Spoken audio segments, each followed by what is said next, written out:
Muy buenas tardes y bienvenidos a la entrevista del día aquí en Lancelot Televisión. Hoy les recomiendo que se queden con nosotros. Vamos a conocer una historia, una de las historias más trágicas y negras de España y que tiene uno de los epicentros importantes de esa historia.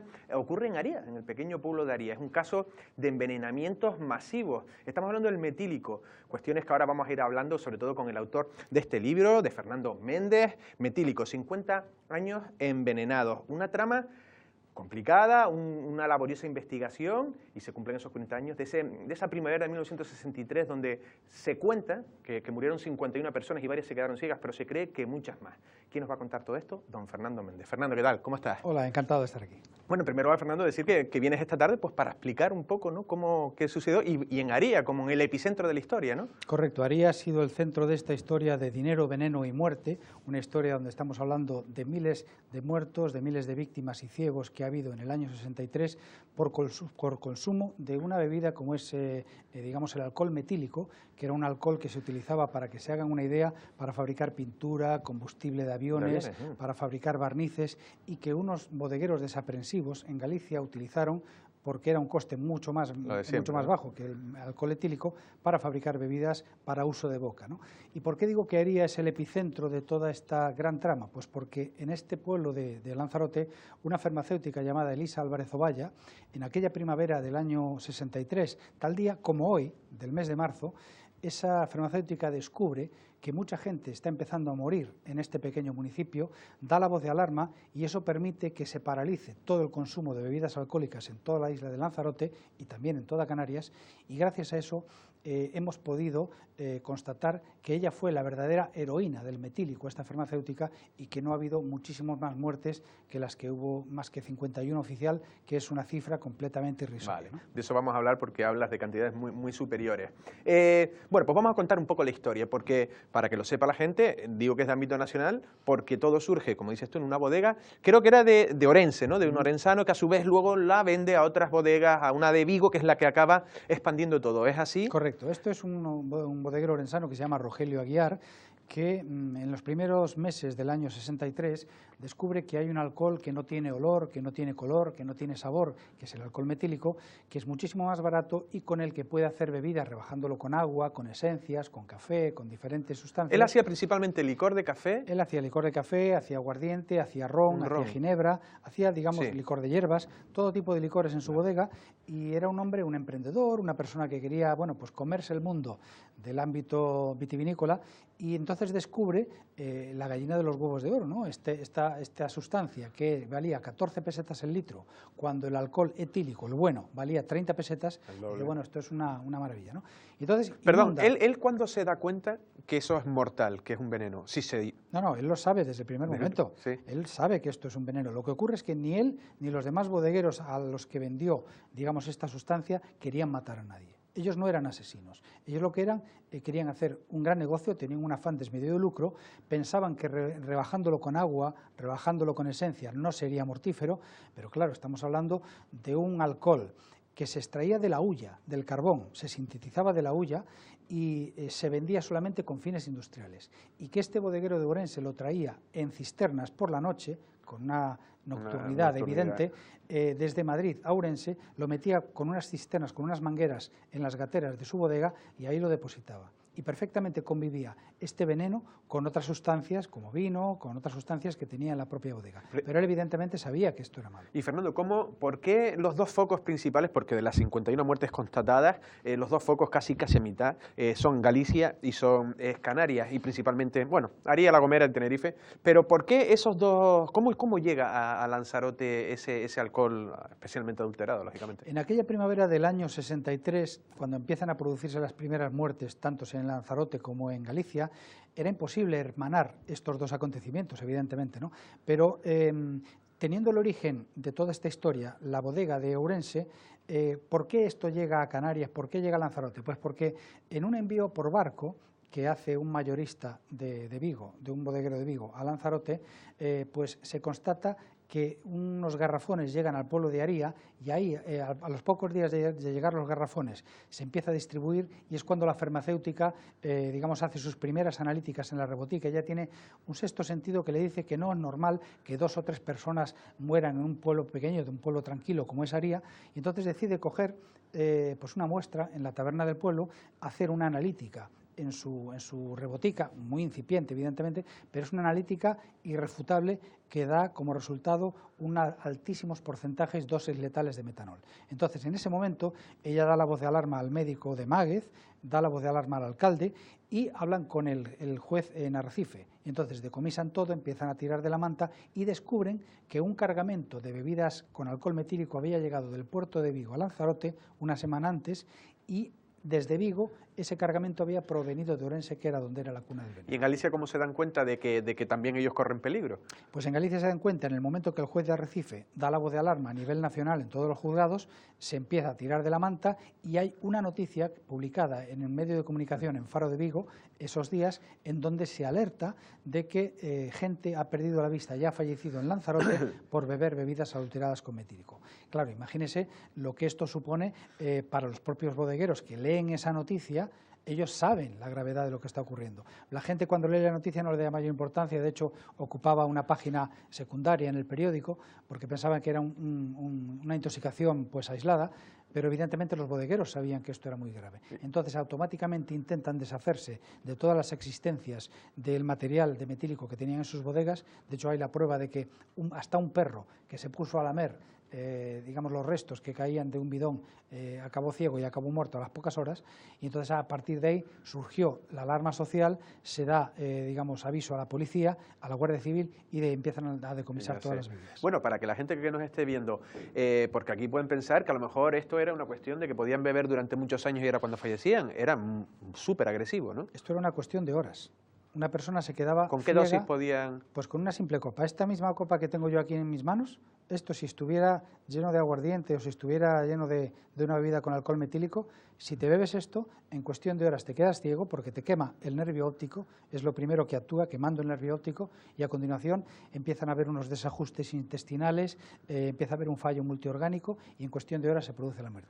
Curiosamente, lo que no sabían ni los médicos ni los propios afectados del metílico era que el mejor antídoto contra el alcohol metílico, ¿sabes lo que era?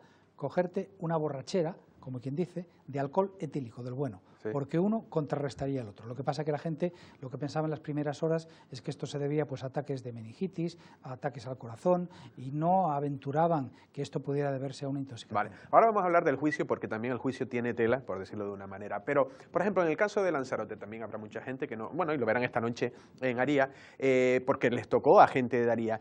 ¿Cuál era el perfil? Porque también estamos hablando de unas bebidas medio si no ilegales, sí con garrafones, sin etiquetas, ¿no? Sin etiquetas ni nada. ¿Cuál era el perfil de la gente afectada? No había un perfil determinado, porque tanto en una celebración como en un día normal, que uno sale de trabajar y se tomaba una copita, que era muy habitual en aquellos momentos, en alguna tasca, en alguna taberna, jornada, pues acabas la jornada, te tomas una copita con los amigos. De hecho, hay que tener en cuenta que en aquel momento las bebidas a granel, las bebidas a garrafón, pues eran muy habituales. Entonces, no se trata de decir que las víctimas del metílico eran bebedores habituales, porque aquí no lo eran. ¿Eran pescadores, he dicho? ¿O? Había pescadores, había agricultores, había gente normal, sí, porque es que cualquier persona se puede tomar una copa de ginebra, de licor café, o lo que sea, ¿no?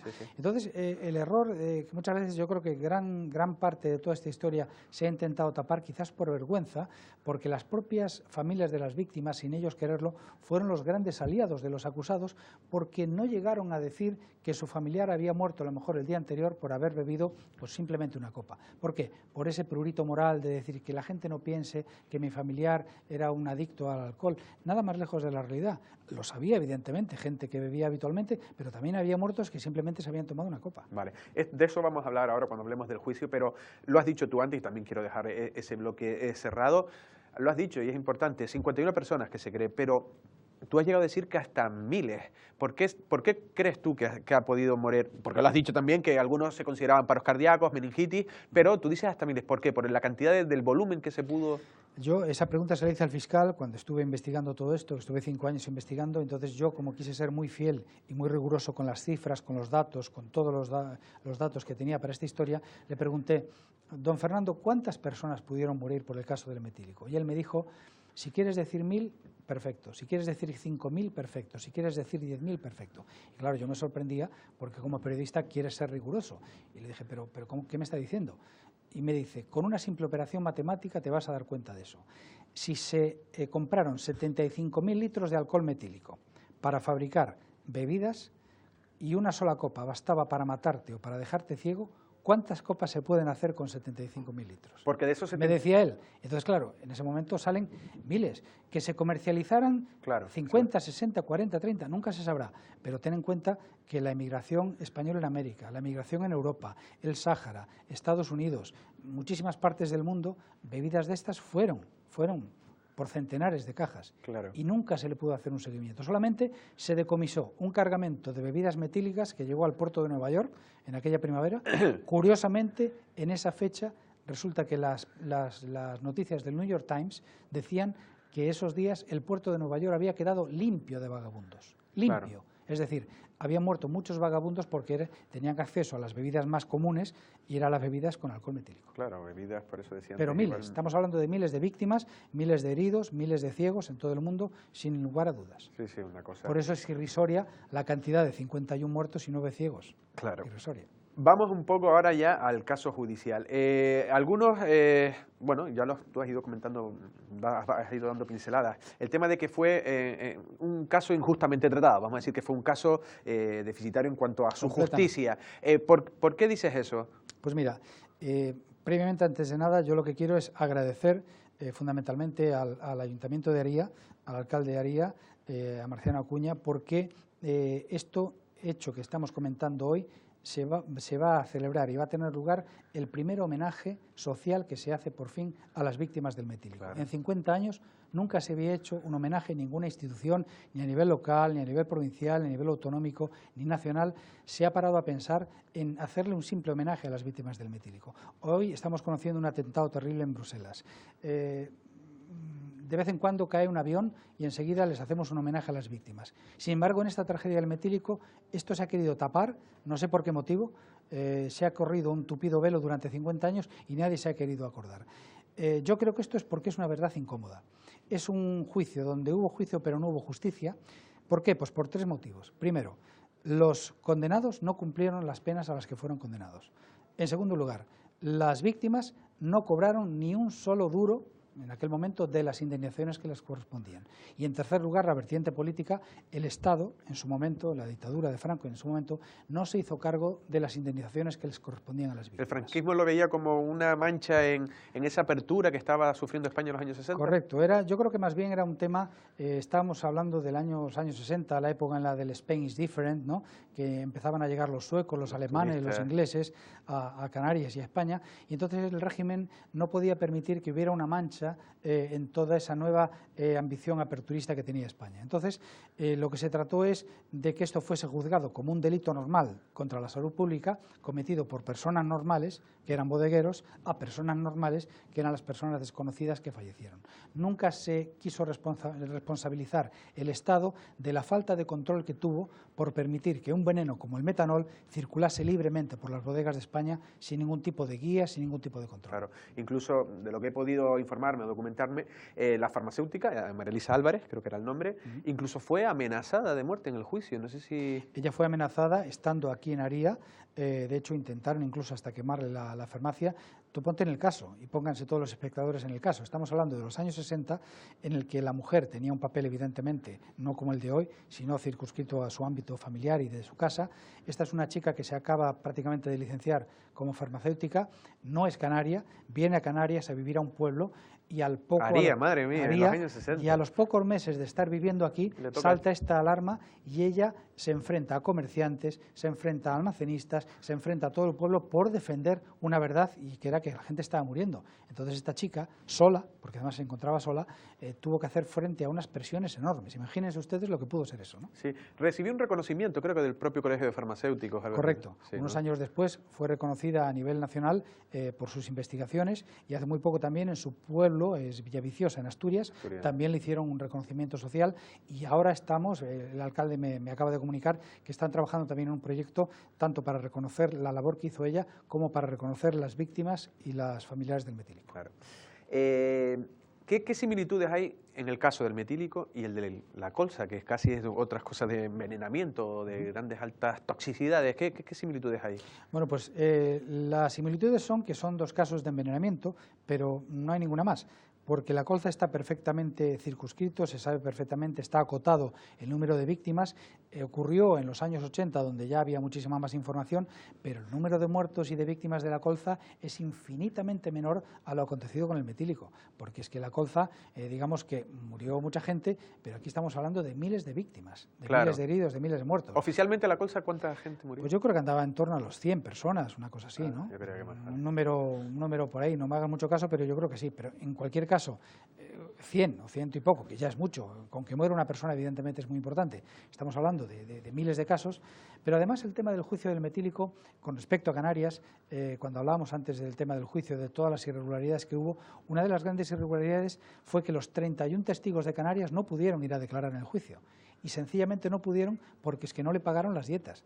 Les daban en aquel momento 15 pesetas al día, que equivalente al tiempo actual serían 15 euros, hoy en día aproximadamente, pero ya me dirás tú qué puede hacer una persona de Canarias con 15 euros, pagarse su billete en barco, pagarse una semana en una pensión y pagarse su manutención con 15 euros al día.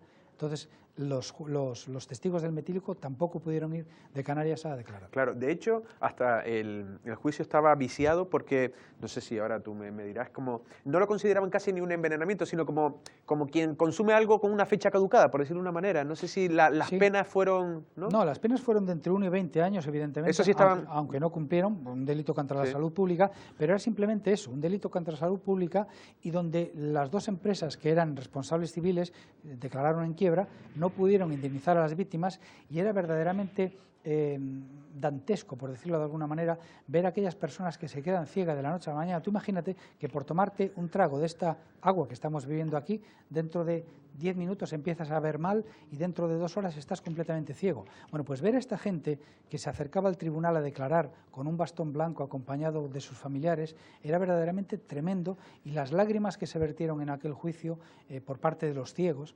de la noche a la mañana, por así decirlo, ¿no? Entonces, estamos hablando de una carga emotiva muy grande, de gente que se quedó ciega, de gente que perdió la vida, y yo creo que es una gran injusticia a la que aún hoy no se ha hecho justicia. Vale, ahora nuestra compañera Josefina, la realizadora, va a poner, mientras seguimos hablando, imágenes del tráiler, del documental que se hizo, que el guión es tuyo, ¿no? Metílico, la bebida de la muerte. ¿Qué te hizo? Lo has dicho, trabajaste durante 5 años para sacar este libro. ¿Qué te hizo sacar esto? Porque trabajabas en el periódico, en el Faro de Vigo. Sí, yo trabajaba en el Faro de Vigo, llevaba la sección de judicial y de sucesos, y un día, hablando con el fiscal del caso, le pregunté cuál había sido la causa más importante que había desarrollado en su vida, y él me contó el tema del metílico. Yo no sabía lo que era, pero en cuanto te empieza a hablar de una historia de muertes, de dinero, de envenenamientos, de miles de muertos, como periodista tú crees que tienes una gran noticia, porque además aquello nadie sabía de eso, todo se había tapado de una manera, yo diría que absurda, porque yo creo que lo mejor ante la sociedad es reconocer si algo se ha hecho mal, si hemos cometido algún error. Hay que tener luz y taquígrafos, tenemos que contarlo, y yo como periodista vi que había una gran historia que contar, empecé a recopilar información, hice un primer viaje hace 20 años a Aria para tomar contacto con toda aquella realidad, y a partir de ahí pues surgió el libro, surgieron 2 ediciones en castellano y en gallego, esta edición que ahora está actualizada, y el documental que hemos hecho con Emilio Barrachina como director, que yo creo que de alguna manera intenta hacer esa justicia social que durante 50 años se le ha negado al metílico. Creo que ha tenido también algún premio en Argentina. Sí, hemos recibido un premio por esta investigación, un premio María Agüero Melinsuk, que es un premio de investigación periodística, a la que yo siempre digo que no es para mí, sino para todas aquellas familias y aquellas víctimas de esta tragedia, que yo siempre pienso y digo que debemos tenerla presente para que nunca más ocurra. Claro. ¿Se puede reabrir el caso? ¿Se podría? Eso me lo han comentado muchos familiares y yo siempre lo he dejado ahí. Yo me he brindado a dar toda la información que yo tengo, toda la parte periodística, ¿no? Sí, todo lo que yo he trabajado en este sumario para que se pueda reabrir, pero claro, es algo muy complicado porque, primero, cosa juzgada no se puede volver a juzgar. Salvo los delitos de lesa humanidad o los delitos de terrorismo, todos los demás prescriben. Con lo cual estamos hablando de 50 años. Y en segundo lugar, se podría reabrir un caso si hubiera nuevas pruebas, lo cual también es muy complicado porque las autopsias que se puede hacer a los restos de las personas que supuestamente pudieran haber fallecido por metílico, tampoco existen restos de metílico porque es un alcohol volátil que digamos que desaparece.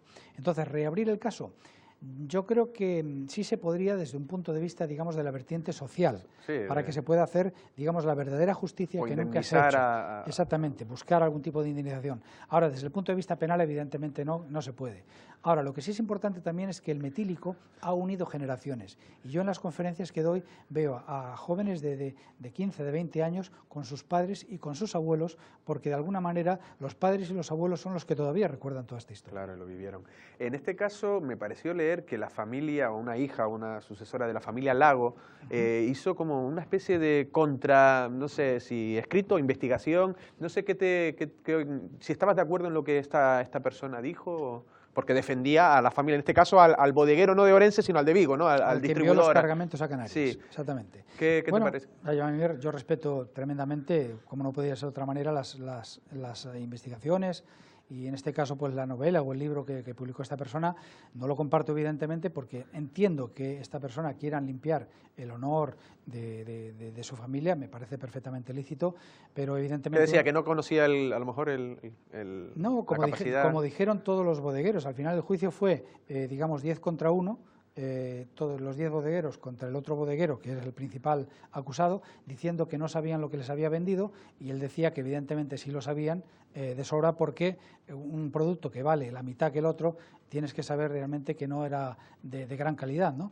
Pero claro, ellos decían que no sabían que era un veneno, decían que no sabían lo que les había vendido, se escudaron en eso, ¿no?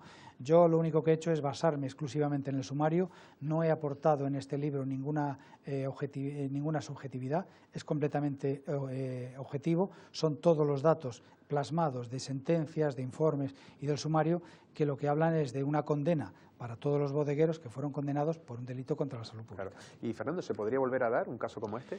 Yo creo que sí, evidentemente no con la misma intensidad y el mismo volumen que fue el caso del metílico, porque hoy en día la inmediatez informativa, hoy en día al segundo, con un Twitter o con el Facebook, estamos denunciando cualquier cosa, pero con que solo haya una víctima.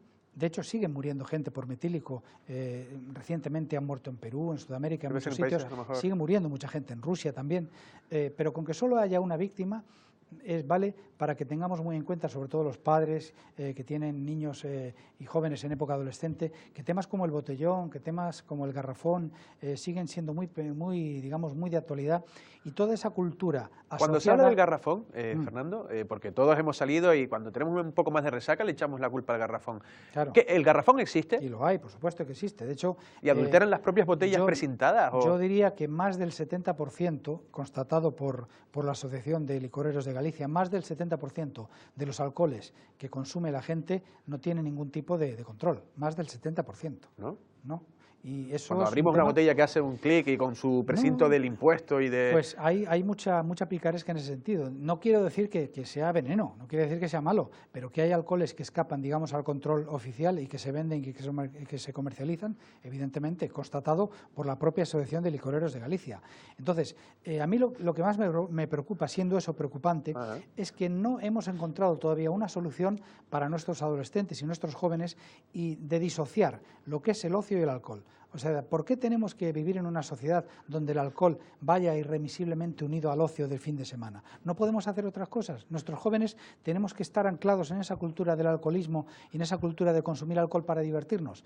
Eso es un debate, sería otro debate, evidentemente. Pero yo creo que todos los padres que nos están escuchando esta preocupación la tienen, porque los comas etílicos siguen existiendo todos los fines de semana. Mientras haya chicos de 14, de 15, 16 años que están tirados por las aceras vomitando. Sin embargo, frente a eso, casi nos reímos y hacemos una broma, sí, pero cuando vemos a otro chico con una jeringuilla de heroína clavada en el brazo, no nos reímos tanto, ¿verdad?